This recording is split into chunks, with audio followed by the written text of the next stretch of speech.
So we was going to 95. And so I was following my nephew Rashid. And so my nephew, Robert Derrick, had made me a CD. And we put the CD in, right? So I got this passion for Pitbull. I don't know if y'all know anything about that reggaeton. Y'all, you know, baby girl, exactly. They don't know nothing about that. This is my other side I'm telling them about. So I put that in, and I'm following Rashid. We get on 295, and it was a beautiful day. It wasn't a cloud in the sky. Music was pumping. My aunt was smiling. My baby girl and my little cousin in the back. And I thought, my life is so good. That's the thought I had. I said, my life is so good. And just as I said that, my life is so good. Out the corner of my eye, I saw these headlights.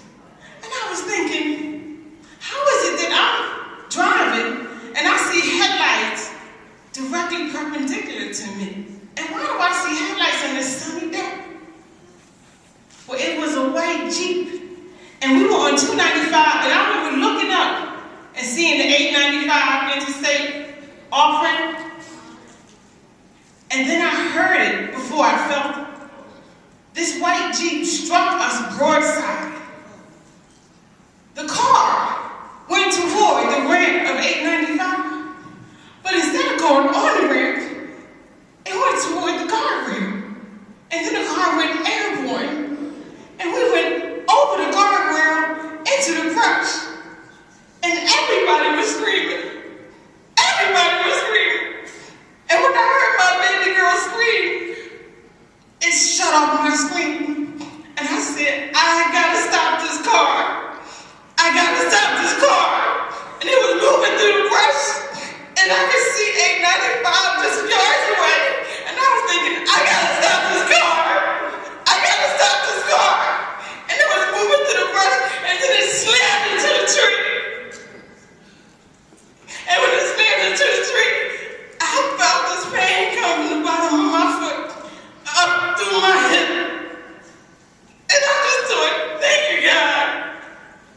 Thank you, God. I'm so glad I stopped this car. Thank you, God. Thank you, God. I'm so glad I stopped this car. And I just wanted them to get out. And I kept saying, it's okay. It's okay. Now, I put the front seat on the passenger side down so my cousin and my baby girl could get out. And then suddenly these people around the car, and I remember them saying, driver, you all right? Driver, you all right? And I remember thinking, this is like in the movies when they don't know your name, they say driver. And I was like, why are they calling me driver? They're like, driver, you all right? I said, there's something going on with my leg. I said, if y'all could just get me out. And I was trying to open the door, but I couldn't because it was a hill, and this door couldn't get open. And they said, we don't want to move you. We don't want to move you. We don't know what your injuries are. And I was like, this is like in the movies. And I was like, but y'all gotta get me out because the car is smoking. Y'all gotta get me out. And then I heard my nephew say, I'm getting my aunt out of that car.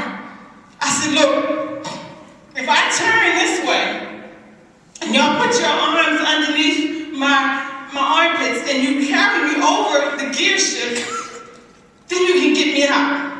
Well, the gear shift is right here. And when they went to carry me out, and I felt my leg go over the gear shift, I remember thinking, why is my leg moving like that? And they laid me on the grass, and I kept saying, y'all gotta check on Anobi. Where did Anobi go? Y'all gotta check on Anobi. And next thing I know, there was this ambulance around, and they had me in this collar, and they couldn't figure out what to do with my hair.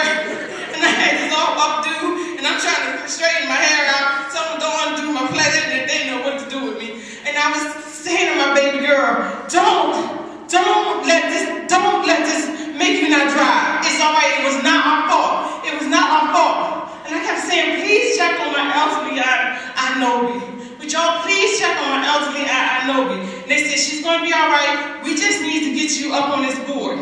And they lifted me on the board, and my nephew, Kareem, and my nephew, Rashid, was beside me. I remember looking up and thinking the last time they were beside me like that is when I had gotten married. And they walked down the aisle with me. And they said, They were like, Trey, you gonna be all right? I said, something going on with my leg, and I went to go touch my knee, and the Lord made me witness. It felt like I was touching my head. And I said, something's going on with my knee. And my nephew said, no, you're good. You're good. You really are. Don't touch it. It's just scrapes. You're good. And I was watching my baby girl look at me. And that's when I started saying, Bismillahirrahmanirrahim. Alhamdulillah Rabbil Alameen. Ar-Rahmanir-Rahim. Maliki Yawmiddin. Iyyaka na'budu wa iyyaka nasta'in. Ihdina as-siratal mustaqim. صراط الذين أنعمت عليهم غير المغضوب عليهم ولا الضالين. I said, just say the Fatiha, money, we're gonna be all right. And they put us in the ambulance and they took me to the trauma center. And I couldn't figure out why they had to take me to the trauma center. And then when I was in there, it was all these people, it's just like the movies, they cutting my clothes off and they doing all this stuff. And I kept saying, where is Anobi? Check on my elderly Anobi. They said, she's okay. She's all right. She's okay. They told me I had to get an x-ray. And I came in, and they got all the x-rays, and they told me, well, your patella, your knee is broken in several places. We're going to have to do surgery right away. So my mom and they were there, there was all these people around, and it was just a haze of activity. So they was about to move me, and the doctor lightly touched my foot. And I howled. I let out a scream like I've never heard. I sounded like some kind of strange animal. They started whispering to each other, and then they said they had to take me to get an MRI, and they went into the thing, and then got into the MRI, but they only had to do the lower half of my body. And they said that the x-ray didn't show that I had broken my heel. And the reason why it didn't show it is because that big ball, that's your heel, they said it was shattered to the point it was gravel. And they had to do surgery, but they can't do both of them. So I got the surgery done, done on my knee, and they told me I couldn't get the one done on my foot until a few days later. They bring me back to the room, and I feel everything. I've never been sick a day in my life, but I'm thinking, is it supposed to hurt after the surgery? And I asked them, and they said, well, they checked the levels, and they gave me some more morphine and this, and my body kept rejecting the painkillers. Because I never had any in my life. And it kept rejecting it, I kept throwing it up, kept rejecting it, and I was in such pain. And then as clear as day, a Lord bear me witness, I heard Linda Jenkins Brown voice. Now it wasn't unusual because I was in Baltimore. It was August 15th, I was on my way to see her. I just seen her in the summer in the Smithsonian Folklife concert. I sat at her feet with Queen Noor, and we heard the story of her and Charlie Brown falling in love and how they built that house. So it was not unusual for me to hear her voice so clearly. And she